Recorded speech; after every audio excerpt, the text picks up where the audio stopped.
কথাগুলো মন দিয়া শুনবেন। গাধাকে যখন সৃষ্টি করা হলো তখন গাধাকে বলা হলো, তোমাকে সকাল থেকে সন্ধ্যা পর্যন্ত প্রচুর পরিশ্রম করতে হবে, সারাদিন পিঠে বোঝা বয়ে বেড়াতে হবে, খেতে পারবে শুধুই ঘাস, তোমার মাথায় কোনো বুদ্ধি থাকবে না, আর তোমার আয়ু দেওয়া হবে 50 বছর।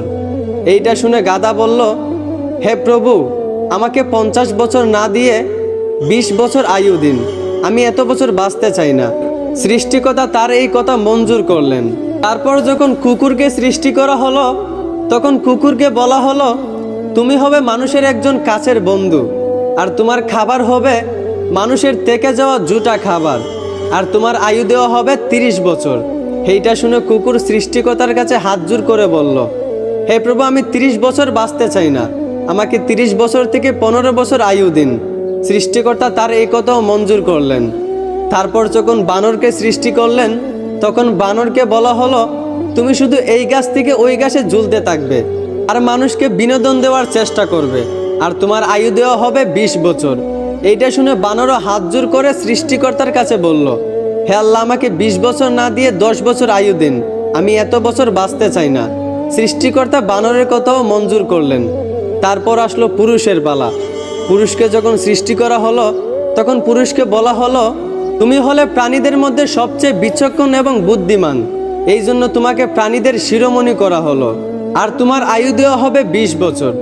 এইটা শুনে পুরুষ সৃষ্টিকর্তার কাছে হাত জোড় করে বলতে লাগলো, হে প্রভু, 20 বছর আয়ু একদম কম হয়ে যায়, আমি আরো বেশি দিন বাঁচতে চাই, আপনি বরংস গাধায় যে 30 বছর আয়ুটা ফিরিয়ে দিয়েছিল ওই আয়ুটা আমাকে দিয়ে দিন, আর কুকুর 30 বছরের মধ্যে যেই 15 বছর আয়ুটা ফিরিয়ে দিয়েছিল ওই আয়ুটাও আমাকে দিয়ে দিন, এবং বানর 20 বছর থেকে যেই 10 বছর আয়ুটা ফিরিয়ে দিয়েছিল ওই আয়ুটাও আমাকে দিয়ে দিন।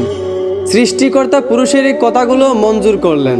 তারপর থেকেই ছেলেরা 20 বছর পর্যন্ত পুরুষ হয়ে বাঁচে, আর যেই 30 বছর গাধার থেকে চেয়ে আনা হয়েছিল সেই 30 বছর পরিবারের বোঝা পিঠে বয়ে বাঁচে, ঠিক একদম গাধার মতোই। বাকি 15 বছর সন্তানরা যা দেয় তা খেয়েই বাঁচতে হয়।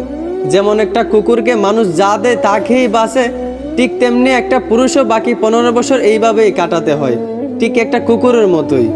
আর বাকি 10 বছর পুরুষদেরকে বানরের মতোই বাঁচতে হয়। বানর যেমন এক ডাল থেকে আরেক ডালে ঝুলাঝুলি করে এবং মানুষকে বিনোদন দেয়, ঠিক তেমনি পুরুষদেরকেও বাকি 10 বছর বাঁচতে হয়, একবার ওই সন্তানের কাঁধে ঝুলে একবার ওই সন্তানের কাঁধে ঝুলে, এবং নাতিদেরকে বিনোদন দিয়ে এইভাবেই বাকি 10 বছর বাঁচতে হয়। এইটাই পুরুষের জীবন, এইটাই বাস্তবতা। আশা করি আমার কথাগুলো বুঝতে পারছেন। ধন্যবাদ।